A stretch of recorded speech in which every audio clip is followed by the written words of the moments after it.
Hello friends, welcome to Vikesh sir channel. दोस्तों आज हम लोग पढ़ने वाले हैं हाइट एंड डिस्टेंस यानी कि ऊंचाई एवं दूरी के बारे में। आज हम लोग पढ़ने वाले हैं, सबसे मोस्ट इंपॉर्टेंट टॉपिक है हम लोग के लिए। इसमें देखिए आप लोग को पहले हम बताएंगे कुछ मोस्ट इंपॉर्टेंट टॉपिक बताने वाले हैं, जो कि हाइट एंड डिस्टेंस का वो दो टॉपिक ऐसा है जो कि आप लोग जान पहचान कर लीजिएगा, उससे तो कोई भी क्वेश्चन करने में प्रॉब्लम नहीं होगा। बिल्कुल मेरा तरफ से दावा है कि वो दो क्वेश्चन को पहचान कर लीजिए आप लोग, टोटल क्वेश्चन का सोल्यूशन करने में और समझने में बहुत बेटर होगा आप लोगों के लिए। देखिए उसका हम लोग क्या उसको बोलते हैं हम लोग, तो उन्नयन कोण या अवनमन कोण बोलते हैं दोस्तों। इसी दोनों पर बहुत सारा हाइट एंड डिस्टेंस का क्वेश्चन उसी पर आधारित होता है। जैसे देख लीजिए यहाँ पर एक लाइन हम ले रहे हैं, एक लाइन ले रहे हैं। ओके दोस्तों, यहाँ पर एक हम लाइन ले रहे हैं, ड्रॉ कर रहे हैं, और कोई एक व्यक्ति यहाँ पर खड़ा है, कोई एक व्यक्ति यहाँ पर खड़ा है। ओके अब ये व्यक्ति क्षैतिज रेखा इसको बोलते हैं, इस रेखा को क्या बोलते हैं? क्षैतिज रेखा, ओरिएंटल लाइन। तो इसको हम लोग बोलते हैं क्षैतिज रेखा। क्षैतिज रेखा दोस्तों इसको बोलते हैं हम लोग। अब यहां से कोई व्यक्ति ऊपर की तरफ इस तरह दिख रहा है, इस तरह कोई व्यक्ति जैसे सन को हो गया, मून को हो गया, या आकाश में कोई यहाँ पर गुब्बारा उड़ रहा है, गुब्बारा, या सपोज दैट ले लीजिए, बहुत सारा एग्जांपल इसका हो सकता है। सपोज दैट यहां से कोई टावर खड़ा है, यहां से कोई टावर खड़ा है दोस्तों, ये एक टावर हो गया, कोई टावर खड़ा है। अब यहां से एक सपोज दैट हवा, यहां पर बैलून गुब्बारा उड़ रहा है, यहां पर गुब्बारा उड़ रहा है। ओके इसको देख रहे हैं आप, यहाँ पर सन है इनको देख रहे हैं, या मून है इसको देख रहे हैं, या एरोप्लेन जा रही है उसको आप लोग देख रहे हैं, या कोई टावर पर कोई ऑब्जेक्ट पड़ा है यहाँ पर उसको आप लोग देख रहे हैं दोस्तों। कोई भी ऑब्जेक्ट है वहां पर आप लोग जैसे उठाकर, आप सिर उठाकर ही ऊपर देखेंगे ना, नीचे प्लेन सरफेस पर होंगे तो वहां से इस तरह सिर उठाकर देखेंगे, तो इसको यहाँ से मेट कर दे रहे हैं। जो यहाँ से बंदा ये देख रहा है, इसका आई पर हम रिप्रेजेंट कर दे रहे हैं लाइन को, आंख से यहाँ से देख रहा है उसको, उस ऑब्जेक्ट को देख रहा है। तो ये इसको हम लोग कौन सा, इसके बीच में जो अब ये लाइन हुआ और इसके बीच में क्षैतिज रेखा के बीच में जो एंगल बन रहा है, कोण बन रहा है, उसको हम लोग क्या कहते हैं, कौन सा कोण बोलते हैं? उन्नयन कोण बोलते हैं दोस्तों, उन्नयन कोण बोलते हैं, उन्नयन कोण बोलते हैं। उन्नयन कोण पहचानने का सबसे और एक आसान तरीका है दोस्तों, वो कैसे? तो उस से उन्नयन होता है, उससे ऊपर होता है, तो उन्नयन ऊपर की तरफ देखता है, इस तरह ऊपर की तरफ जो भी कोई ऑब्जेक्ट को देखेगा टावर पर या कोई भी आसमान में, तो उसको हम लोग उन्नयन कोण बोलते हैं। उसके एंगल और क्षैतिज रेखा के बीच के जो लाइन दोनों है उसके बीच जो एंगल बनेगा उसको हम लोग उन्नयन कोण कहते हैं। ओके अब आइए समझते हैं अब अवनमन कोण किसे कहते हैं। उन्नयन कोण आप लोग अच्छे तरह से पहचान गए होंगे। अब आइए जानते हैं अवनमन कोण किसे कहते हैं। जैसे मैं सपोज दैट ले लीजिए, एक कोई टावर है, एक कोई टावर है, एक कोई टावर है दोस्तों यहाँ पर, और ये एक क्षैतिज लाइन है, एक क्षैतिज रेखा है। ये टावर का सपोज दैट ऐसे भी क्वेश्चन करता है एग्जाम में कि टावर का छाया है, प्रतिबिंब छाया यहाँ पर बना है, तो ये छाया यहाँ से यहाँ तक बना है, और यहाँ पर कोई व्यक्ति खड़ा है, यहाँ पर कोई व्यक्ति खड़ा है, और वहां से यहाँ देख रहा है नीचे। सपोज दैट यहाँ पर ले लीजिए कोई टू वाहन गाड़ी ही जा रही है, कोई टू वाहन गाड़ी ही जा रही है, सपोज दैट ले लीजिए, नीचे रोड पर बाई रोड के थ्रू जा रही है गाड़ी, और वो बिल्डिंग पर से या टावर पर से वो बंदा देख रहा है इस गाड़ी को। तो सपोज दैट ले लीजिए यहाँ पर हाइट ऊपर जाकर रहेगा तो ऊपर से ऐसे ही दिखेगा ना, ऐसे कि क्या है वो, ऐसे ही दिखेगा, नीचे डाउन की तरफ देखेगा, डाउन की तरफ देखेगा, नीचे ऐसे दिखेगा। तो वहां से यहाँ से दोस्तों, और यहाँ जो देख रहा है जो ऑब्जेक्ट्स को अपने आंखों से, इस ऑब्जेक्ट को देख रहा है, तो अब इसके बीच डिस्टेंस जो बन रहा है। ओके अब इसका जो व्यक्ति यहाँ पर खड़ा है उसका भी हॉरिजॉन्टल लाइन होता है, उसका भी हॉरिजॉन्टल लाइन होता है। जैसे यहाँ पर ये हो गया, जैसे यहाँ पर ये हो गया दोस्तों, ये हॉरिजॉन्टल लाइन इसका हो गया। जैसे कोई भी बंदा जो खड़ा होता है कहीं पर तो उसका सरफेस सतह होता है, हाइट का लास्ट हाइट का सतह होता है, वहां से उसका जो हॉरिजॉन्टल लाइन बन रहा है इसके और जो अपने आंख से जहां से झुक कर देख रहा है वो बंदा नीचे, उसके बीच जो कोण बनता है दोस्तों, इसको हम लोग क्या बोलते हैं? अवनमन कोण बोलते हैं। क्या बोलते हैं? अवनमन कोण बोलते हैं। अवनमन कोण बोलते हैं। अब इसको अवनमन मतलब क्या हुआ? किसी को नमन करना, मतलब झुक कर उसको नमन करना। देखिए इसमें पहचानने का सबसे बेस्ट तरीका है कि ऊपर से वो झुक कर देख रहा है, कोई भी चीज ऊपर से कितना भी ऊंचाई से जाकर देख रहा है नीचे, उसके बीच जो एंगल बन रहा है दोस्तों क्या हो गया? अवनमन कोण हो गया। और जो नीचे से ऊपर की तरफ देख रहा है कोई, उन्नयन कोण हो गया। उन्नयन कोण हो गया। इसको इंग्लिश में हम लोग क्या बोलते हैं? इंग्लिश अवनमन कोण को डिप्रेशन कोण बोलते हैं। डिप्रेशन एंगल बोलते हैं दोस्तों। और उन्नयन कोण को क्या बोलते हैं? एलिवेशन एंगल बोलते हैं। एलिवेशन एंगल बोलते हैं, एलिवेशन एंगल बोलते हैं। ओके, आप लोग इंग्लिश और हिंदी दोनों में बता दिया, आप लोग जो समझना होगा समझ सकते हैं अच्छे तरह से। और देखिए इसमें आप लोग को मालूम चल गया उन्नयन और अवनमन कोण के बारे में अच्छे तरीके से। अब आप लोग को एक सबसे मोस्ट इंपोर्टेंट टॉपिक बताने वाले हैं जिससे कि बहुत सारा क्वेश्चन पूछा जा सकता है या बहुत सारा कंसेप्ट क्लियर होता है उस टॉपिक से। आइए आप लोगों को बताने जा रहे हैं। हाँ दोस्तों, आप लोग अच्छे तरह से पहचान कर चुके होंगे उन्नयन कोण और अवनमन कोण के बारे में। अब आप लोग को बताने वाले हैं एक बहुत मोस्ट इंपोर्टेंट टॉपिक, जो कि उन्नयन कोण और अवनमन कोण में पहचान करने और डिफरेंस निकालना है, कॉमन करना है। जैसे आप लोग देख लीजिए, एक टावर ले लीजिए, एक टावर सपोज दैट हो गया दोस्तों।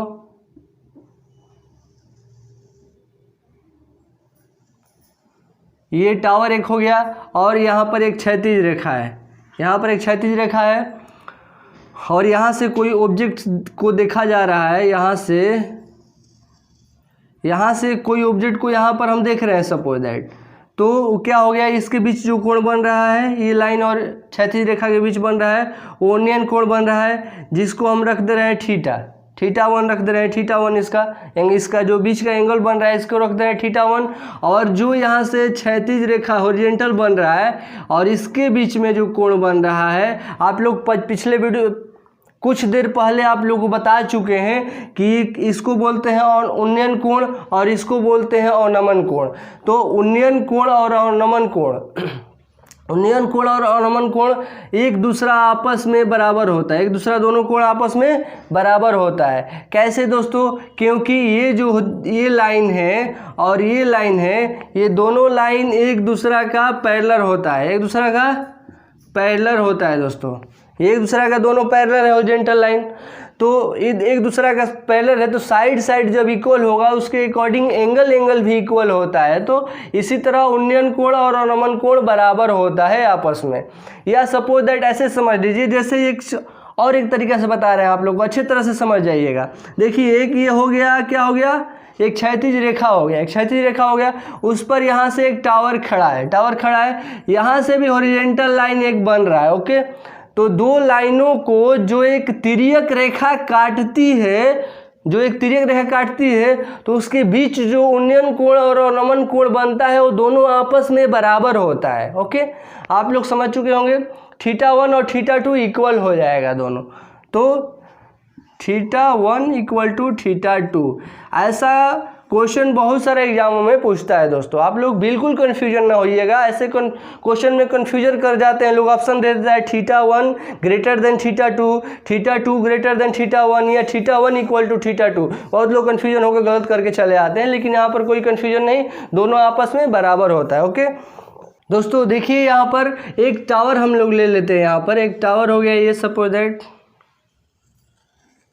एक टावर हो गया, यहाँ पर एक क्षैतिज रेखा बन रहा है, क्षैतिज रेखा है, या समझ लीजिए कि टावर का परछाई है, परछाई हो गया, शैडो हो गया। शैडो जैसे में होता है कोई बिल्डिंग का, कोई टावर का, हर चीज़ का शैडो होता है। यहाँ पर कोई बिल्डिंग है, टावर सपोज ले लीजिए, उसका शैडो बन रहा है, जो परछाई बन रहा है वो इतना बन रहा है। अगर पूछा जाए कि कोई व्यक्ति यहाँ पर है और उसके बीच और जो टावर से एंगल जो बन रहा है और θ1 हो गया, क्या हो गया? θ1 हो गया। और फिर ये इतना दूर, कुछ देर के बाद इतना दूर परछाई बढ़ जा रहा है, शैडो इसका बढ़ जा रहा है, तो इसका पूछेगा दोस्तों कि θ2 हो गया। अब इसमें क्वेश्चन क्या करेगा कि कौन सा इसमें बिगेस्ट एंगल है, मतलब कौन सा इसमें बड़ा कोण है, θ1 या θ2। तो आप लोग का सबसे पहचानने का आसान तरीका होगा दोस्तों कि जो सबसे जितना दूरी तय करेगा परछाई, वहाँ से उसके बीच एंगल सबसे छोटा बनेगा। क्यों?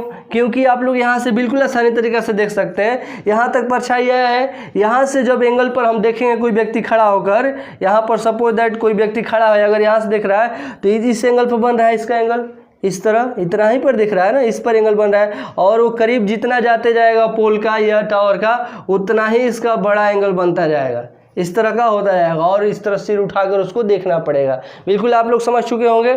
तो इसी तरह से θ1 θ2 से बड़ा है, θ1 ग्रेटर देन θ2। ओके, समझ गए कि नहीं? अरे दोस्तों समझ जाओ, बहुत बिल्कुल आसान है दोस्त। देखिए इसमें कोई कन्फ्यूजन नहीं होना है, जितना नज़दीक आएंगे उतना ही आप सिर उठा के देखेंगे, उतना ही उसके बीच और आपके बीच का एंगल जो बड़ा होता जाएगा। तो ये θ1 बड़ा होगा, और नज़दीक आएंगे करीब यहाँ पर तो जो एंगल यहाँ बनेगा, सपोज दैट यहाँ पर जो एंगल बनेगा वो उससे भी बड़ा हो जाएगा। ऐसे जो भी क्वेश्चन करें आप लोग आसानी से पहचान कर सकते हैं। तो आइए आप लोगों को इस पर कुछ और कंसेप्ट बता रहे हैं, उसके बाद आप लोगों को क्वेश्चन कराएंगे। दोस्तों जैसे में देखिए यहाँ पर आप लोगों को बहुत अच्छा कॉन्सेप्ट बताने वाले हैं, इस कॉन्सेप्ट को आप लोग क्लियर कर लीजिएगा तो बहुत सारा इससे क्वेश्चन क्लियर हो जाएगा आप लोगों को। जैसे में एक हम लोग एंगल बना दे रहे हैं, ये एंगल कितना डिग्री का हो जाएगा दोस्तों, यहाँ पर 90 डिग्री का एंगल हो जाएगा। अब विदाउट 90 डिग्री का आप लोग हाइट एंड डिस्टेंस में कोई क्वेश्चन नहीं कर सकते हैं। टोटल फिगर में 90 डिग्री प्रेजेंट होता है, हाइट एंड डिस्टेंस के लिए बहुत महत्वपूर्ण है 90 डिग्री। जैसे मैं यहाँ पर 90 डिग्री हो गया दोस्तों। अब हम लोग को पहचान करना है इसमें क्या, तो ये देखिए θ1 हो जाएगा और ये θ2 हो जाएगा। तो सपोज दैट यहाँ हम ले लेते हैं इसका 30 डिग्री, इसका हम 30 डिग्री ले रहे हैं। तो इस θ1 का अपोजिट इस एंगल का अपोजिट एंगल जो बनेगा कितना डिग्री का हो जाएगा, 60 डिग्री का हो जाएगा। सोचिएगा कैसे सर 60 डिग्री कर दिए, तो आप लोग जानते हैं कि sum of all angle equal to 180 degree होता है। तीनों एंगल को जोड़िएगा तो 180 प्राप्त होना चाहिए। तो यहाँ 90 है, यहाँ 30 हो गया, तो 60 की कमी खल रही थी, 60 यहाँ पर हो जाएगा 60 30 90 और 90 180 हो जाएगा। ओके, तो अब आप लोग को पहचान करना है इसके साइड का, इसका साइड का, जैसे 30 डिग्री का अपोजिट एंगल अपोजिट साइड जो दिया हुआ है इसको हम ए मान लेते हैं, लेट बी ए मान लिए। तो इसका अब 60 का अपोजिट यहाँ पर क्या हो जाएगा दोस्तों, 60 का अपोजिट हो जाएगा a/√3, a/√3 हो जाएगा। अब सोचिएगा कैसे सर a/√3 कर दीजिए। अरे यार इसमें समझो, इतना आप लोग पूरा ट्रिग्नोमेट्री आप लोगों को पढ़ा चुके हैं, आप अभी आप लोग को a/√3 इसी टॉपिक पर कंफ्यूजन हो रहा है, नहीं होना चाहिए बिल्कुल। इसलिए बता चुके हैं आप लोगों को लंब होता है, कर्ण होता है, आधार होता है, परपेंडिकुलर, हाइपोटेनस और बेस होता है ये। ओके, तो आप लोग tan थीटा निकालिएगा, tan थीटा क्या होता है, लंब बाई आधार हो जाएगा, मतलब परपेंडिकुलर बाई बेस हो जाएगा। तो आप लोग इसी के तहत ये निकाल सकते हैं। और ये 90 डिग्री का अपोजिट कितना हो जाएगा दोस्तों, 90 डिग्री का अपोजिट साइड जो होता है 2a हो जाएगा, 2a हो जाएगा।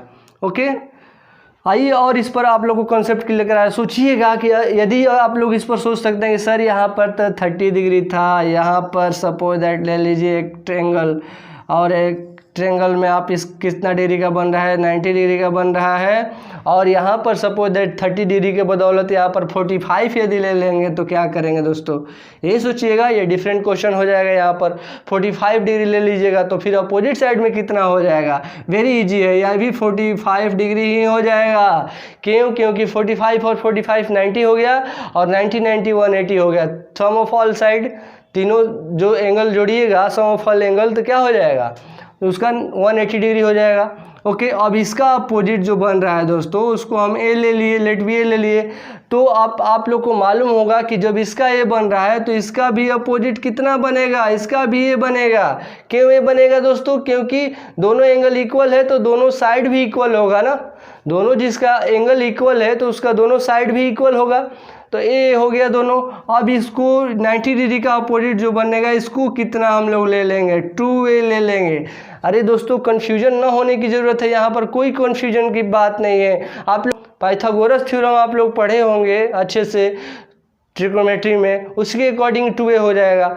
अब आप लोग कोई भी एंगल दिया रहेगा तो इसके आसानी से इसके तहत निकाल सकते हैं। इसका अपोजिट ए हो जाएगा, इसका अपोजिट ए हो जाएगा, और यहाँ पर 2a हो जाएगा। इसी के अकॉर्डिंग टोटल निकाल सकते हैं आप लोग। आइए दोस्तों आप लोग कुछ क्वेश्चन करा दे रहे हैं मोस्ट इंपॉर्टेंट, और वीडियो के पार्ट 2 में हाइट एंड डिस्टेंस के पार्ट 2 में आप लोग को मोस्ट इंपॉर्टेंट बहुत सारा हाई लेवल का क्वेश्चन भी कराने वाले हैं दोस्तों आइए कुछ क्वेश्चन कर लेते हैं हम लोग, जो कि आप लोग कंसेप्ट बताएं उसी कंसेप्ट पर आधारित कुछ क्वेश्चन लेकर आए हैं, जिससे कि आप लोग का पूरा कंसेप्ट क्लियर हो जाएगा दोस्तों।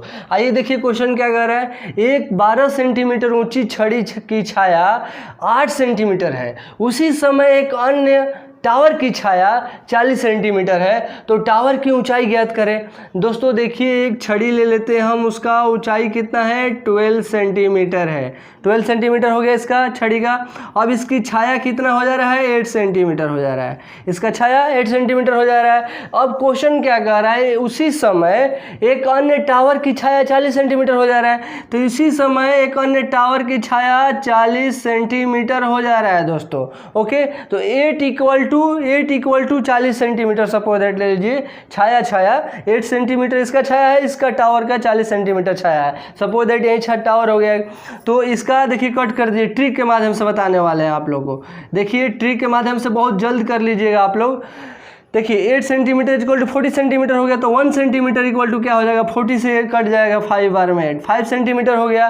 तो जो जितना अब छाया यहाँ पर से रिमाइंडर बचा 5 सेंटीमीटर, उतना से इसको मल्टीपल कर देंगे तो टावर की ऊंचाई मालूम चल जाएगा दोस्तों। ये तो सिर्फ छड़ी का ऊंचाई है, इसमें 5 से मल्टीपल कर देंगे, 12 5 जा 60 सेंटीमीटर स्क्वायर, ये टावर की ऊंचाई प्राप्त हो गया, बहुत जल्दी प्राप्त हो गया दोस्तों। देखिए कौन सा ऑप्शन होगा, option b is right answer. आइए नेक्स्ट क्वेश्चन देखते हैं दोस्तों। आइए देखिए नेक्स्ट क्वेश्चन क्या कह रहा है।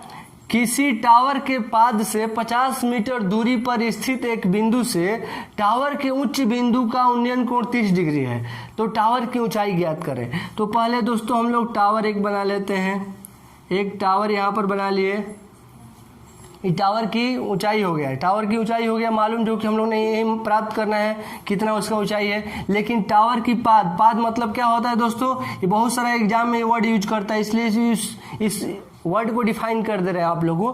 देखिए यहाँ पर निचला जो सतह होता है टावर का यही पाद होता है, और जो शीर्ष सतह होता है इसको शीर्ष बोलते हैं।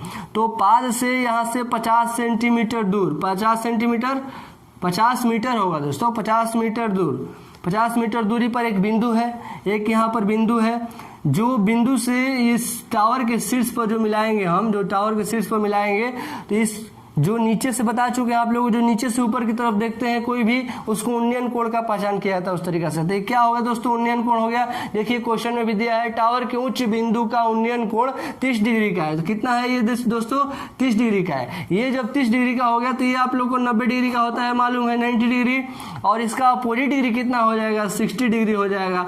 आप लोग को बहुत पहले थ्योरी में बता चुके हैं कि इसका अपोजिट 60 हो जाएगा। क्यों होगा दोस्तों, ये भी बता चुके हैं कि sum of all angle equal to 180 degree होता है, तो 180 डिग्री होगा, तीनों 60 और 30 जोड़िएगा 90 हो जाएगा, और 90 जोड़िएगा 180 हो जाएगा। तो देखिए आप लोग हो गया, अब साइड को पहचान करना है, हाइट निकालना है, तो यही हाइट है ना, ये हाइट है, तो इसका अपोजिट वाला एंगल कितना होता है, साइड होता है ये होता है, और 60 का अपोजिट क्या हो जाता है दोस्तों, तो a√3 हो जाता है, a√3 हो जाता है। आप लोग थ्योरी में बता चुके हैं, और ये जो होता है 2a हो जाता है, 90 का अपोजिट क्या होता है 2a हो जाता है। तो हम लोग को यहाँ पर क्या प्राप्त करना है, जैसे 50 मीटर दिया हुआ है, 50 मीटर किसका इक्वल बताया गया है, आप लोग को a√3 का इक्वल बताया गया दोस्तों। तो a√3 इक्वल 50 है, तो a का वैल्यू क्या हो जाएगा दोस्तों 50/√3, ओके, √3 डिवाइड में चला जाएगा, तो a का वैल्यू प्राप्त हो गया। तो देखिए a का यहाँ पर हाइट को ही रिप्रेजेंट किए हैं, ऐसे ना, ये साइड हाइट वाला साइड है जो टावर का, इसको a से रिप्रेजेंट किए हैं, यानी कि हाइट प्राप्त हो गया, a इक्वल टू 50/√3 हो गया। तो यहाँ भी दोस्तों 50/√3 हो जाएगा। कौन सा, option b is a right answer. Okay, I hope आप लोग इस वीडियो का सारा क्वेश्चन अच्छे तरीके से समझ चुके होंगे, और यदि कोई प्रॉब्लम या त्रुटि दिखे आप लोगों तो कमेंट जरूर करें दोस्तों। हाँ, लाइक और सब्सक्राइब करना भी ना भूलें दोस्तों। थैंक यू, मिलते हैं अगले वीडियो में।